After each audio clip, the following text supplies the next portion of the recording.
नमस्कार. Smart cooking या माझ्या चॅनलमध्ये आपलं सर्वांचं स्वागत आहे. रोज रोज भाजी पोळी खाऊन कंटाळा आल्यावर आपल्याला काहीतरी वेगळं खावंसं वाटतं. अशा वेळेला खाण्यासाठी मी एक पदार्थ तुम्हाला दाखवणार आहे. आम्ही त्याला गाकर म्हणतो, कोणी कोणी पानगे पण म्हणतात. तुमच्याकडे काय म्हणतात ते कमेंट करून कळवा. आणि ते कसे करायचे आणि त्याच्यासोबतसाठी एक अफलातून चटणी पण मी दाखवणार आहे, कोथिंबिरीचं तिखट. बघू आता आपण कसं करायचं ते.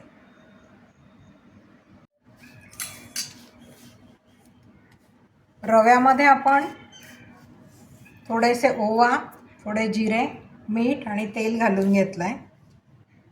अर्धी वाटी रवा घेतला होता. त्याच्यात 1 वाटी पाणी घालून 10 मिनिट तसंच राहू द्यायचं झाकून. आणि नंतर याच्यात मावेल एवढी कणिक घालायची. हे आता आपण 10 मिनिट झाकून ठेवू.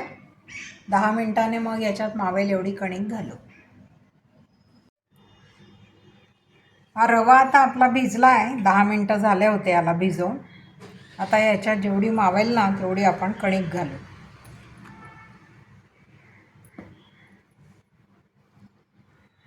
आणि व्यवस्थित गोळा तयार करून घेऊ.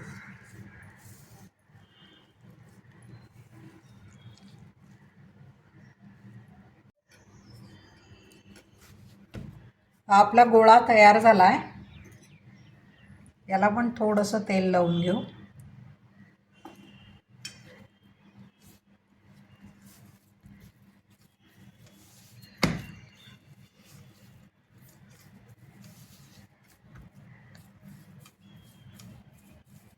आणि याच्यात आपण गाकर बनवू.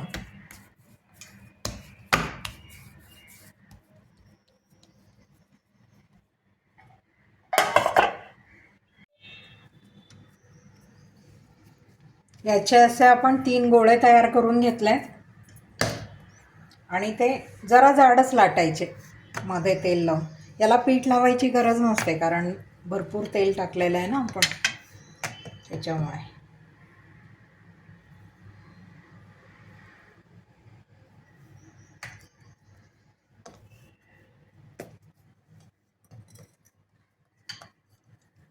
हे 4 पुडं झाले ना की परत एकदा तसंच करायचं, म्हणजे मग त्याला भरपूर पदरं सुटतात, लेयर सुटतात.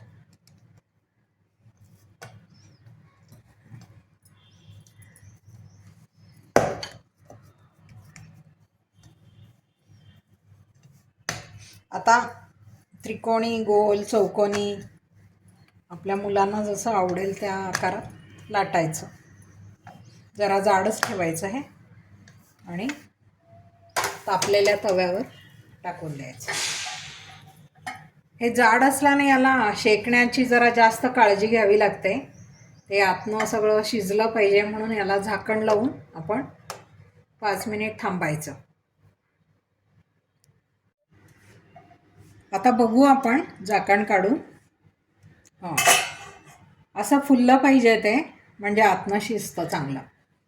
आता याला हे करून घेऊ उलटं.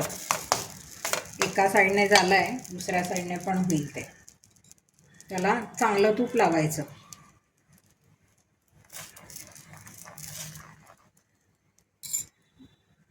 या साईडने सुद्धा चांगलंच तूप लावू आपण आणि दोन्ही साईडने खरपूस भाजून घेऊ, म्हणजे आपला गाकर तयार झाला आहे. हा चांगला दाबून दाबून आपण भाजून घेऊ. आपलं गाकर तयार आहे. मस्त भाजलं गेलं आहे हे. आता आपण त्याच्यासोबत खाण्यासाठी कोथिंबिरीचं तिखट करू. कोथिंबिरीचं तिखट करण्यासाठी आपल्याला एवढं साहित्य लागतं. तिखट, मीठ, तीळ, थोडे पोहे, मोहरी, इकडे जिरे आहेत, हळद, लसूण, दाण्याचं कूट आणि भरपूर सारी कोथिंबीर, धुवून बारीक चिरलेली कोथिंबीर. आता आपण कढईत तेल घालू. तेल थोडं जास्त लागतं याला.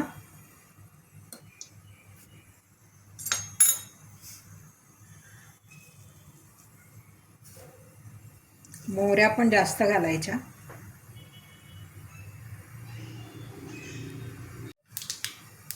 मोहरी तडतडली की आपण त्याच्यात जिरे घालू आणि हा लसूण घालू.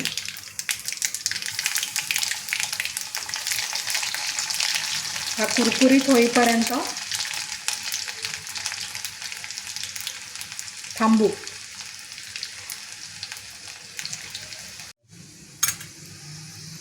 हा आपला लसूण आता कुरकुरीत व्हायला सुरुवात झाली आहे.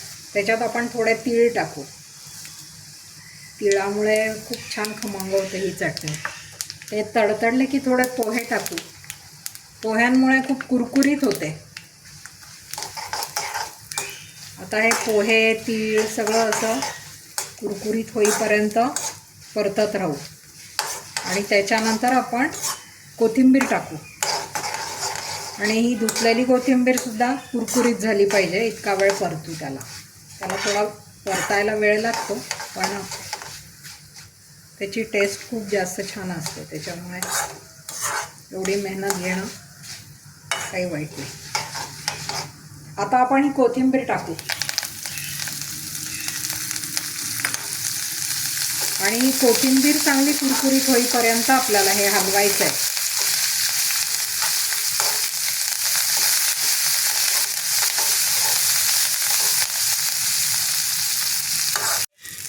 कोथिंबीर आता आपली कुरकुरीत झाली आहे. थोडंसं मीठ टाकू त्याच्यात आणि भरपूर तिखट टाकू, कारण आपण मिरच्या नाही टाकलेल्या.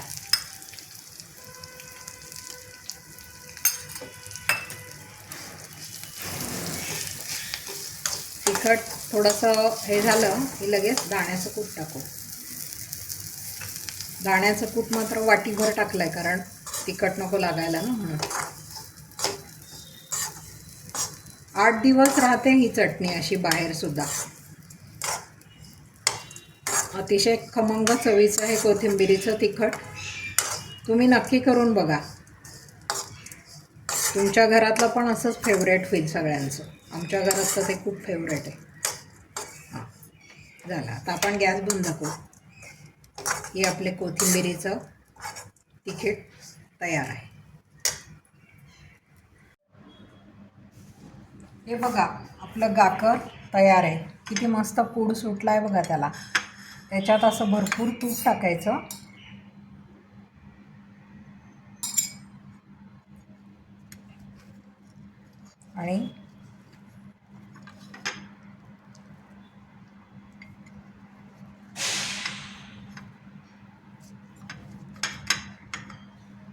आणि त्याच्यासोबत हे कोथिंबिरीचं तिखट द्यायचं.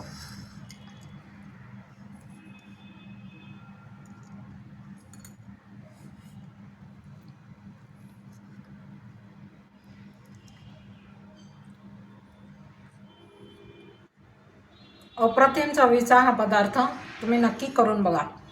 नाश्त्याला पण बनवू शकता तुम्ही, किंवा एखाद्या संध्याकाळीसुद्धा बनवू शकता. आणि आवडला असला तर लाईक करा, शेअर करा, चॅनलला सबस्क्राईब करा, कमेंट करून सांगा मला. बघितल्याबद्दल धन्यवाद.